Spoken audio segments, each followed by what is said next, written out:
últimamente dicen, no sé si tú has oído algo, que hemos entrado en un año nuevo. Y pues parece que eso es la cuestión en estos momentos, que estamos en un año nuevo. Hoy ya es día 12 de enero y parece que los días además van pasando tan rápido que cuando nos demos cuenta estamos otra vez en Navidad. Ya te dirás, exagerado, ya te digo. Y esto va, ahora mismo están aquí la Semana Santa, después las vacaciones, después otra vez la Navidad, rápido. Y como iglesia, pues claro, tenemos un nuevo lema. Y hoy el mensaje de la palabra tiene que ver con el lema que nos va a presidir todo el año.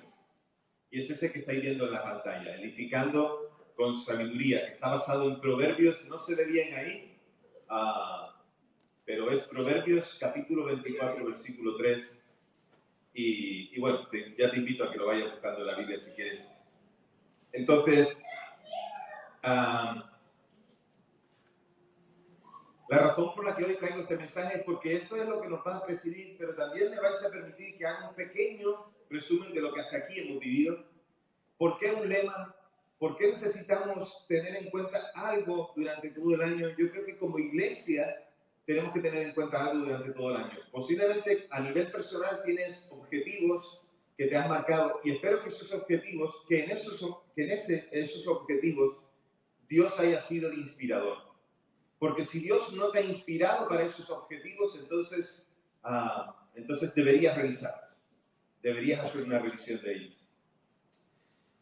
Edificando con sabiduría va a ser nuestro lema todo el año. ¿Y qué queremos edificar? Por supuesto que queremos edificar la iglesia, pero tenemos que entender algo. No podemos edificar la iglesia si no edificamos primero nuestras vidas.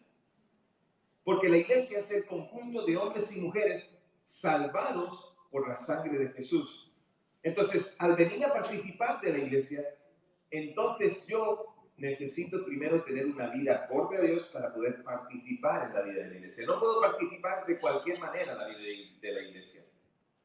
Por otra parte, tenemos que hacer una distinción clara en cuanto a lo que es venir a la iglesia y ser iglesia. Hoy tú tienes que pensar qué haces. ¿Eres iglesia o vienes a la iglesia? Porque venir a la iglesia es decir, el domingo a las 12 me toca ir allí, estoy hasta la 1:30 y me voy, chao.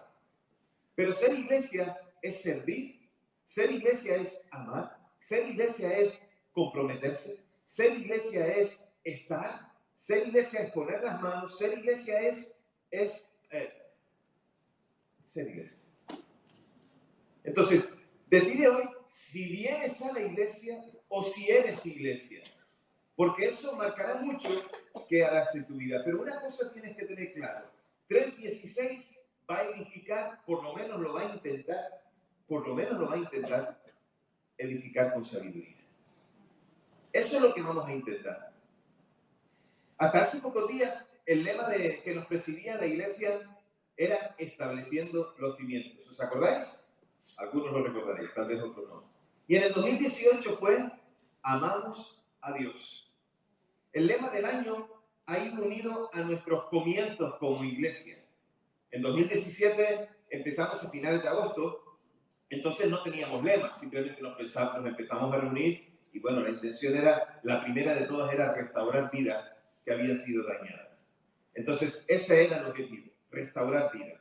El segundo año era, entonces, el 2018, que es el primero que teníamos lema, el lema era amamos a Dios. Y esto tenía que ver, el lema de amar a Dios tenía que ver con una identidad y una forma de vida. ¿Y por qué una identidad y forma de vida? Déjame explicártelo. Muy sencillo. Lo que nos movía para decir amamos a Dios es el amor de Dios y nosotros como respuesta a Él, ¿qué hemos hecho? Amarle. Nosotros estamos enamorados de Dios porque Él primero se enamoró de nosotros. Y eso nos lleva a responder a las demandas de Dios. Nos lleva a vivir su palabra. Nos lleva a la piedad. También nos lleva a la buena convivencia con el prójimo, con el hermano. Porque si amamos a Dios, debemos actuar como Él actuó. Así que amamos a Dios y queremos agradarle. Queremos tener la mirada puesta en Él. Él es nuestra razón de vivir. A Él le importan las personas por las que murió y a nosotros también. Durante el año 2018 descubrimos que un lema para la iglesia, y ese lema de la iglesia es porque las personas le importan. Y entendemos que a Dios le importa cada persona y a nosotros también. Tú nos importas como iglesia. Tus circunstancias nos preocupan. Queremos colaborar en lo que Dios está haciendo en ti o quiere hacer en ti. Pondremos todas las herramientas a tu alcance para que puedas ser transformado por Dios. Lo que no podemos hacer nosotros es transformarte. Entonces, en el 2018, amamos a Dios. Y salíamos o dejábamos atrás la confrontación, la contienda o la provocación de contienda, los pleitos, las divisiones. Hemos dejado atrás todo eso. Hemos dejado atrás las murmuraciones, las críticas, las quejas. Todo eso quedó atrás. Aquí, además, quiero decirte, en esta iglesia no tienen lugar. Hace mucho tiempo, en la iglesia que yo pastoreaba, un día llegó un hermano de otra iglesia que quería congregarse con nosotros. Y yo le dije, después de un tiempo le pregunté, oye, ¿por qué estás en nuestra iglesia? ¿Qué te gusta de ella? ¿Sabes qué me dijo? Dice, me gusta, la iglesia que yo pastoreaba se llamaba Vida Abundante. Me gusta Vida Abundante porque aquí no hay crítica ni murmuración. Y a mí me sorprendió, le di las gracias y le di gracias al Señor. A los pocos meses se marchó. Porque él se vio envuelto en un problema de crítica y de murmuración. No era su ambiente natural. Él le gustaba la crítica y la murmuración y se piró. Por cierto, si a ti te gusta ese ambiente, nosotros te podemos dar algunas direcciones a donde puedes ir. Incluidas, lamentablemente, algunas iglesias. Pero si tu fin es la queja, la crítica y la murmuración, déjame decirte que aquí no tienes lugar. Vas a ser cortado en esa intención. Vas a ser restaurado en esa intención, si quieres ser restaurado. Si no quieres ser restaurado, pues entonces serás confrontado con esa realidad.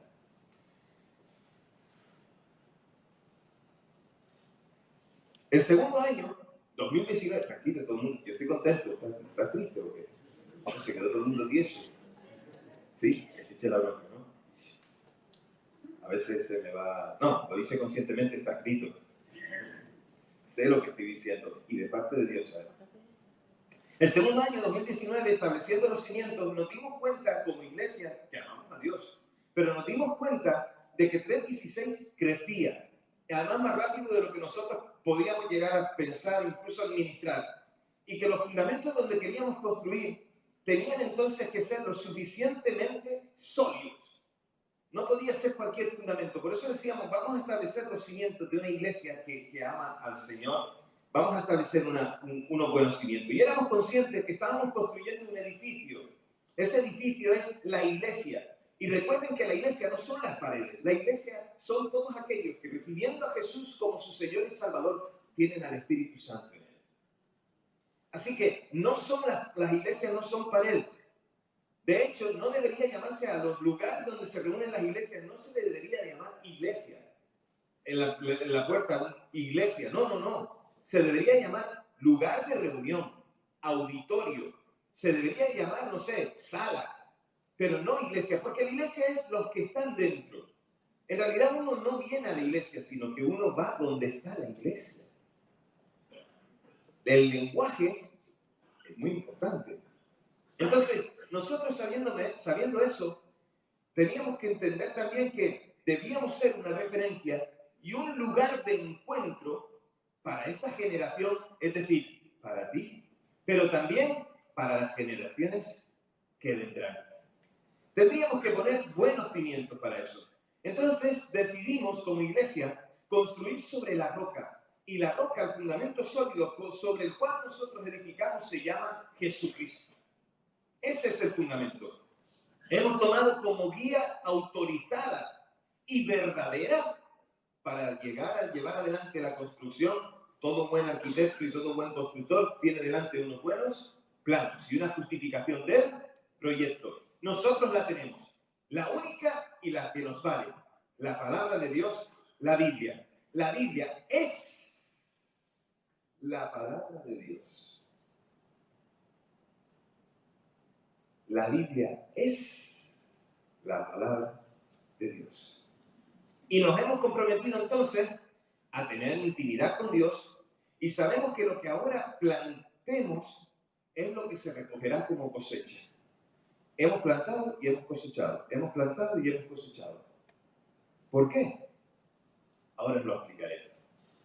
Pero vosotros conocéis una torre muy famosa que está en Italia que se llama la Torre de Pisa. La Torre de Pisa, ¿cómo está? Está inclinada. Fíjense que es interesante porque cada año además cede un poquito.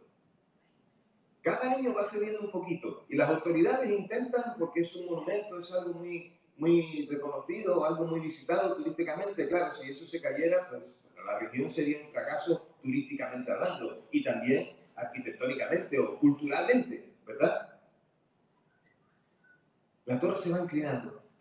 Pero nosotros no queremos que 316 se tuerza, ¿verdad? No queremos que vaya así, a un lado. A los árboles cuando se tuercen un poquito, ¿saben lo que se les hace? Se le pone un palo al lado, que está recto, que sea más fuerte que él, se le ata la cuerda y se tensa. ¿Para qué? Para que el árbol vuelva a tomar rectitud, para que no quede caído. Nosotros tenemos que poner los fundamentos, pero también tenemos que hacer algo. Tenemos que levantar esa iglesia cada día. Cada día. Porque muchos deterioros de edificios se dan por la negligencia de no realizarle el mantenimiento adecuado. Yo no sé si eso es lo que le pasa a la Torre de Pisa, pero en nuestros tiempos hay muchos edificios que por no rehabilitarlos y por no revisarlos, entonces se deterioran y algunos tienen que ser abandonados porque se llegan a la ruina. Es por esto que tenemos un sistema en nuestro país que se llama ELITE, Inspección Técnica de Edificios. ¿Habéis pasado alguna vez por uno de esos? Eso es necesario para cada edificio, o por ejemplo para el coche la ITV. Pero déjame decirte que cuando uno compra un coche, sabe que tiene que ponerle gasolina, pero que tiene que hacerle también las revisiones. Tiene que hacerle las revisiones de aceite, de filtros, de bujías, de lo que sea, según el coche, según el año, según lo que sea. ¿Y por qué es necesario hacer todo eso? Porque si tú no haces mantenimiento al coche, el coche se va a estropear. Igual nosotros, como iglesia, debemos tener cuidado de que el coche, permitidme el símil, de que el coche no se estropee. Tenemos que cuidarlo cada día y debemos hacerlo cuidadosamente y con amor. Y no se puede hacer de cualquier manera. Es igual que cuando se planta una semilla y da fruto y el agricultor la recoge con gozo, con alegría. La lleva, la vende, obtiene los recursos, pero después no se queda mirando la tierra para que vuelva otra vez a producir. ¿Qué hace otra vez? Prepara la tierra, vuelve a plantar la semilla y vuelve a esperar la cosecha y lo vuelve a cuidar. No podemos descuidarnos. No podemos decir, ahora ya está todo hecho y ya todo va sobre ruedas. No, no, no. Cuidado. Cuidado. Cada día tenemos que preocuparnos por esta iglesia. Y por eso traigo este lema este año, edificando con sabiduría. Y para que entendamos este lema tenemos que analizar bien el texto de hoy. Vamos a buscarlo, o vamos a leerlo. Proverbios 24, 3 y 4. ¿Vale? Dice así. Y con sabiduría se edifica la casa y con prudencia se afirma. Con conocimiento se llenan los cuartos de todo bien preciado y agradable. Hoy nos toca hablar de dos cosas. Bueno, ya estamos hablando de esas dos cosas. De edificar y de sabiduría. Edificar, esta es la cosa de la que os he ido comentando que es nuestra historia hasta aquí. Edificar una iglesia. Y podemos decir, ebenecer. Hasta aquí nos ayudó el Señor. ¿Lo decimos juntos? Ebenecer. Hasta aquí nos ayudó el Señor. Gloria a su nombre. Pero hay que ir más allá. La pregunta sería, en cuanto a edificar, ¿cuáles son los pasos para dar en una edificación? Así que me puse a investigar Y puse preguntas en internet como, ¿qué se hace después de poner los cimientos? Y después de poner los cimientos, se hace la edificación, es decir, se hace el revestimiento. Entonces, una vez que se han puesto los cimientos, se levanta la estructura, y una vez que se ha levantado la estructura, se pone todo el revestimiento. La definición que da el diccionario acerca de edificar son tres acepciones. La primera, construir o mandar construir, un edificio. La segunda, dar buen ejemplo. Escucha esta bien, porque esta me gustó. Dar buen ejemplo, incitar a alguien a orar con virtud. Y la tercera, construir o levantar una entidad u organización. Estas son las definiciones del diccionario, pero ¿qué dice la Biblia? Podríamos asumir que estas tres cosas también que les mencioné tienen que ver con nosotros, la iglesia. Y la Biblia nos enseña que debemos hacer para poder edificar una iglesia local con personas que pertenecen y pertenecerán a la iglesia universal. Es decir, todos los que se convierten pueden ser que vengan aquí, que se conviertan a través del testimonio nuestro, o que se conviertan en otro lugar y vengan aquí para servir al Señor. Entonces, por eso la Biblia es tan importante para nosotros, porque como tenemos que edificar, hay que hacerlo con las instrucciones de Dios. Podríamos asumir esas tres cosas. En el Antiguo Testamento observamos cómo Dios dio instrucciones para construir un arca, y Noé lo construyó, ¿os acordáis? También vimos cómo Dios dio instrucciones para construir un tabernáculo, y se las dio a Moisés, y el pueblo de Israel lo construyó en el desierto. Muy bien. Pero también vimos las instrucciones para construir un templo, y David tenía eso en su corazón, pero David no lo pudo hacer, y lo hizo su hijo Salomón, y tenía las instrucciones. De la misma manera, a nosotros también se nos han dado las instrucciones para edificar la iglesia de Cristo. No es nuestra, es de Él. Si la iglesia es de Él, y Él es el arquitecto, el constructor, si Él es el que pone el fundamento, entonces, ¿qué tenemos que hacer nosotros? Seguir sus instrucciones. Desde el momento que una iglesia intenta edificar poniendo las instrucciones de los hombres, se perdió. Así es, lamentablemente. Entonces, dice además la palabra de Dios que esta iglesia que el Señor planta y funda, ¿vale? ¿Qué dice la palabra? Que ni siquiera Hades puede atacarla o destruirla. El enemigo no puede contra ella. Si es una iglesia fundada ¿en quién? En Cristo. Tenemos entonces el mandato de construir una iglesia, y es un mandato de parte de Dios. Así lo creímos cuando fundamos la iglesia. Y es un mandato de parte de Dios y no de los hombres. Estábamos seguros que Dios nos guiaba a ello. Cristo fundó entonces la iglesia de la cual Él es el fundamento, en el cual también se basaron los apóstoles. Y hemos de dar buen ejemplo para que otros imiten nuestra conducta que ha sido inspirada por Dios. ¿Veis que edificar no es tan fácil? Porque hay que preparar el terreno para que los que vendrán después. El constructor construye, los albañiles, los electricistas, los fontaneros, el del pladur, todo eso ponen las cosas, pero los que van a vivir dentro son los que vendrán después. Y a lo mejor esa persona después venderá la casa y vendrá otro. ¿Saben qué? Nosotros podemos ser pasajeros, porque no somos necesarios en la iglesia. No somos imprescindibles en la iglesia. Somos necesarios. El único que es imprescindible es nuestro Señor Jesucristo. Es necesario que Él esté. Si Él está, adelante, vamos viento en popa. Con nuestra duda, con nuestra falta de fe, con nuestros tropiezos, con nuestras meteduras de pata, pero iremos con Él, porque Él es el que preside la iglesia, porque Él es el capitán. Así que hemos de dar buen ejemplo. Y nosotros no levantamos una organización, sino que la iglesia es un organismo vivo. La iglesia no es una organización. Yo lo digo para aquellos que están despistados y para aquellos que llegan nuevos a la iglesia, a nuestra iglesia, también vienen de otro lugar, o todavía no han tenido un encuentro con el Señor. Todos estos conceptos deben tenerlos claros. Yo entiendo que vengan de algún lugar donde se vive de manera diferente, pero aquí tratamos de seguir las instrucciones del que es el constructor, de nuestro Señor, en la palabra. La iglesia no es una organización. La iglesia es un organismo vivo, donde Dios habita en ti y en mí. La iglesia es la casa donde habita el Espíritu Santo, Dios mismo, y no se puede edificar de cualquier manera. Hay que hacerlo correctamente. De ahí que el texto diga, el que hemos leído en Proverbios, que hay que hacerlo con sabiduría. ¿Qué más dice el pasaje? Léenlo, por favor. Dice que hay que hacerlo con sabiduría, dice que hay que hacerlo con prudencia y hay que hacerlo también con conocimiento. ¡Wow! Estas no son precisamente las virtudes de un hombre necio. Y no pretendemos ser necios para construir la iglesia del Señor.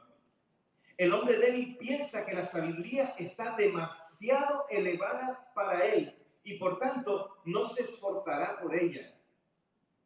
Pero la sabiduría, mira aquí la pantalla, pero la sabiduría, la prudencia y el conocimiento debieran ser las virtudes que presiden a un hijo de Dios y a la iglesia que Cristo compró por su sangre. ¿Eres tú uno de ellos? ¡Wow! Dile que está a tu lado. ¡Wow! Pero no lo muerdas. Es sorprendido. Y así lo despierta, que hay algunos que están dormidos. Dile, wow, no le eches el aliento, que después entonces...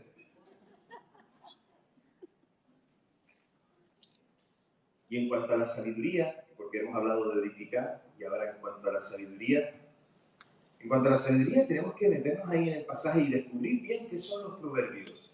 ¿Habéis leído alguna vez el libro de los proverbios? Pues tenéis que leerlo, ¿vale? Todo creyente debería leer la Biblia al menos una vez en su vida. Pero si la lees como mi pastor, que la leyó como cerca de 70 y tantas veces, adelante también. Además, por cierto, nunca es tarde para empezar. Puedes empezar. Y ahí donde te quedes, te quedaste. Y este año además, como iglesia, estamos leyendo la Biblia juntos. Estamos leyendo la Biblia juntos para leerla en un año o intentarlo al menos, ¿vale? Si la lees en 2 no pasa nada. Y si la lees en 3 no pasa nada. Pero lee la Biblia, caramba. Si queremos edificar, lee la Biblia. Pues este pasaje pertenece a la tercera colección de palabras de los sabios del libro de Proverbios. Específicamente empieza en el capítulo 22 con un título. Vamos a ponerlo en pantalla para que lo podáis ver. Adelante. ¿Acaso no he escrito para ti, miren el título ahí, 30 dichos de consejos y conocimiento? Y fíjate para qué son escritos. Son para darte a conocer la certidumbre de las palabras de verdad, a fin de que puedas responder palabras de verdad a los que te envían. 30 dichos. Pues este dicho, el que acabamos de leer, el versículo 3 y el versículo 4 de Proverbios capítulo 24, son el dicho número 20. Un detalle, una cosilla ahí que, para que sepas que me lo estudié. Proverbios está entre los libros llamados poéticos y sapienciales. Son colecciones de refranes, de dichos, de poemas, de máximas que transmiten la antigua herencia de la sabiduría de Israel. Se atribuye que toda la autoría, casi toda, es del rey Salomón, que era reconocido ¿por qué? Por su sabiduría. Pero no solamente son refranes de él, también son de otros reyes y de otros sabios que también reflejan y lo ponen además, proverbio de, por ejemplo, Lemuel o cualquier otro. La historia de todos los pueblos está llena de hechos y circunstancias que han dejado una huella a la que se le debía sacar una enseñanza, un aprendizaje, algo que trajera sabiduría a las siguientes generaciones. Algo que pasó y sacamos una enseñanza. De nuestra vida algo pasa y sacamos una enseñanza. Y la sabiduría popular se basa en esa experiencia. Experiencia que es acumulada por años, que es transmitida de padres a hijos, que frecuentemente se transmite en forma de refranes o de palabras que podrían expresarse de memoria. Y nosotros, en el lenguaje castellano, en el lenguaje nuestro, en este lenguaje tenemos una cantidad bárbara de refranes. Dime con quién andas y te diré quién eres. Eso es entre tanto, pero seguro que te sabes mucho más. A mí me encanta el refranero, porque el refranero no solamente son dichos, es sabiduría. Los proverbios son sabiduría. Y un proverbio de sabiduría en hebreo se llama mashal. Un proverbio en hebreo de sabiduría se llama mashal. Y un mashal tiene diversos significados, pero de los principales es el de dominar o de regir. Por lo cual, un proverbio mantiene la idea, un mashal mantiene la idea de convencer, de inducir, de estimular, de persuadir. Ya se me acabaron los sinónimos. El proverbio lo que quiere es moverte a pensar sobre una situación y actuar conforme a esa situación y hacerlo correctamente. La sabiduría de los proverbios se centra sobre todo en la esfera de la vida no regulada por la vida cúltica, por la liturgia religiosa, ni tampoco por los mandamientos. Sus temas no son religiosos, sino que tienen que ver con las instrucciones de la vida. Los proverbios tienen que ver con las instrucciones de la vida y muchos de ellos tienen que ver con la sabiduría. Entonces, ¿qué instrucciones en cuanto a la vida? Pues mira, en cuanto a la vida personal, la comunitaria, la educación, la familia, el adulterio, las relaciones entre padres e hijos, la honradez en los negocios, las cuestiones sobre la moral, sobre la modernidad y el comportamiento cívico. Proverbios tiene un montón de instrucciones para poder vivir. Y ayer estábamos hablando algunos hermanos de la necesidad de que la familia tenga valores. Oye, yo déjame decirte, yo no sé por qué lugar de la Biblia comentaste, sigue ahí. Pero ¿sabías que en un mes podría leer todo el libro de Proverbios leyendo un capítulo cada día? Y hay un montón de instrucción. Hay un montón de cosas que el hombre de Dios debe conocer para vivir sabiamente, que la familia tiene que conocer para vivir sabiamente, que la sociedad tiene que conocer para que no vaya a la deriva a la que está yendo la sociedad en la que vivimos porque no tiene a Dios. No puedo hablar de otra cosa, es lo que nos mueve. Proverbios considera la sabiduría como algo práctico y no como algo pensante, basado en la observación y en la experiencia y en el sentido común, que es el mejor de los sentidos, y orientado hacia los múltiples aspectos de la vida humana. La vida en general, lee los proverbios. Incluso si no eres un hijo de Dios, si no te interesa lo que Dios ofrece, lee los proverbios. Verás cómo se enriquece tu vida. Israel tenía la experiencia vivida de su relación con Dios. Y muchas de las cosas que enseñaba y que vivía tenían que ver con las vivencias de Dios. Muchos de estos proverbios de Salomón tenían que ver con la sabiduría que había adquirido de su experiencia y de su comunión con Dios, de lo que había visto en su padre, de lo que había escuchado de generación en generación. Lo único que hizo él fue ponerlo por escrito. Eran dichos populares, la gente los conocía, pero él los recopiló. Y nosotros tenemos la bendición de tenerlos recopilados. Así que, fíjate que es interesante que en el versículo 7 del capítulo 1 que leímos al principio de la celebración, dice que el principio de la sabiduría es el temor al Señor. Así empieza el capítulo 1. Son proverbios de sabiduría. No son proverbios que hablan de religión. Pero Dios está ahí, presente en todos y cada uno de ellos. Así lo creo.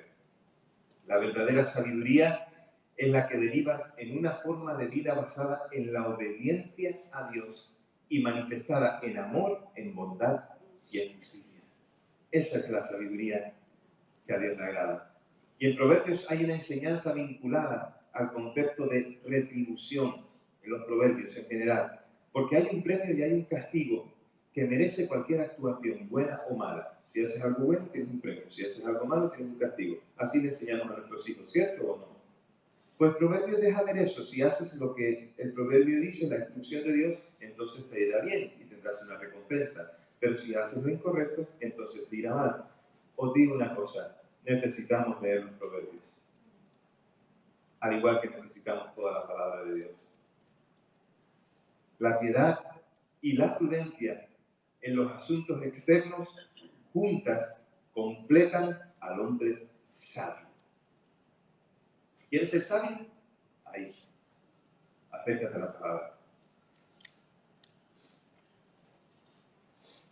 La sabiduría solo viene de Dios. El conocimiento son solamente las cosas que puedes albergar aquí. Unos sabrán de ciencias y otros sabrán de letras. Unos un poco de todo, pero nadie lo conoce todo. La sabiduría viene de Dios y se muestra en el comportamiento, te lo dije antes.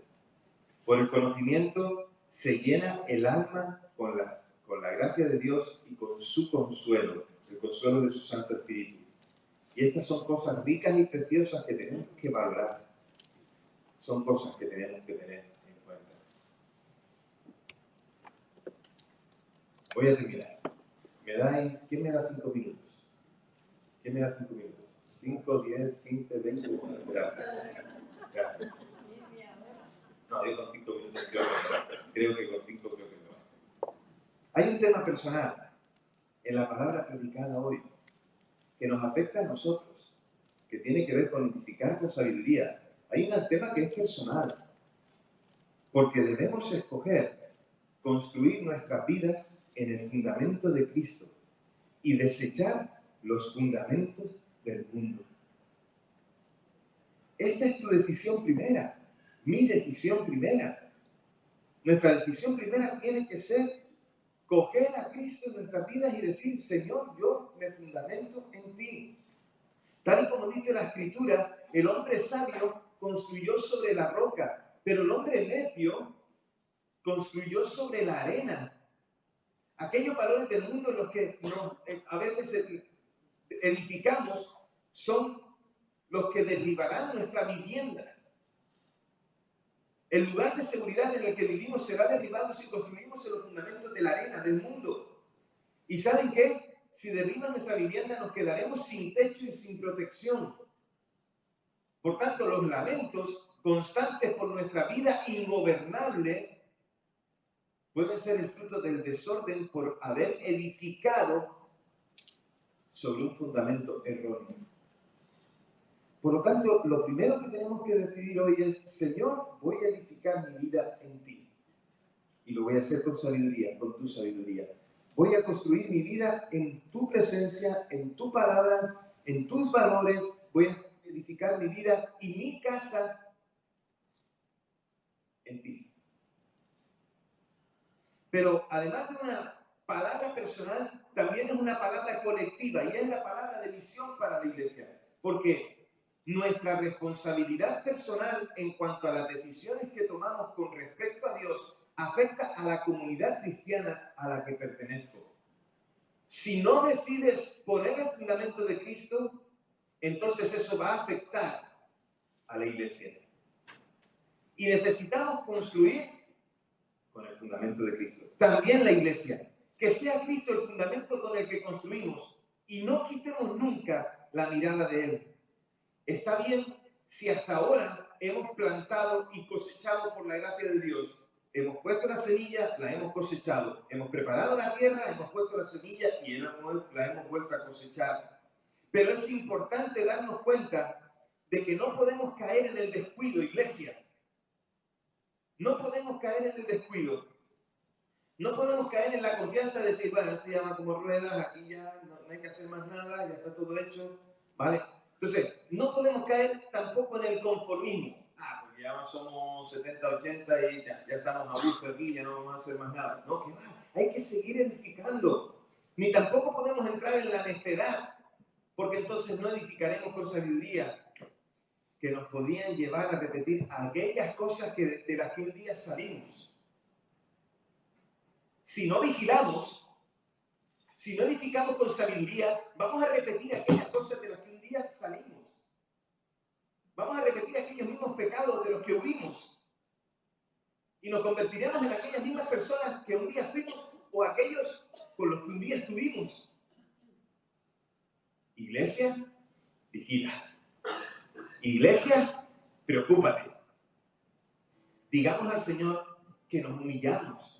Y de esta manera hay una invitación a humillarnos nuevamente, decir, Señor, no somos nada sin ti. Y esta no es mi iglesia, es tu iglesia. Yo soy el primero que lo digo. Debemos entender lo que hemos recibido y responder renovando nuestro compromiso con Dios. Renueva hoy tu compromiso con Dios para que puedas seguir edificando con sabiduría. Todas las casas se pueden edificar con sabiduría. Y la iglesia también. Nunca es tarde, porque allí donde entra la instrucción de Dios, allí hay sabiduría. Y lo hemos visto en algunas de las familias que están aquí en la iglesia. Han puesto la instrucción de Dios, han puesto a Dios y les va bien. Josué 1, 8 y 9. ¿Qué dice Josué 1, 8 y 9? ¿Qué dice? Nunca se apartará, es que necesitaba la parte. Nunca se apartará de tu boca este libro de la ley, sino que de día y de noche meditarás en él, para que hagas y guardes conforme a como en él está escrito. Entonces harás prosperar tu camino y todo te saldrá bien. Es que lo hemos visto en familias que están aquí en la iglesia.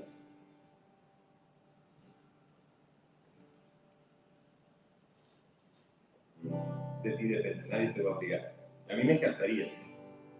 Yo tengo claro que, como Josué dijo al principio de ese libro, también dijo al final del libro, Josué 24, versículo 8, 9, 10, 12, 14, no me acuerdo del versículo, pero Josué 24 dice, haced lo que queráis. A ver, para que me escuchen, hagan lo que les dé la gana. Así le habló Josué al pueblo, ¿eh? Si queréis iros a servir a aquellos dioses paganos, id.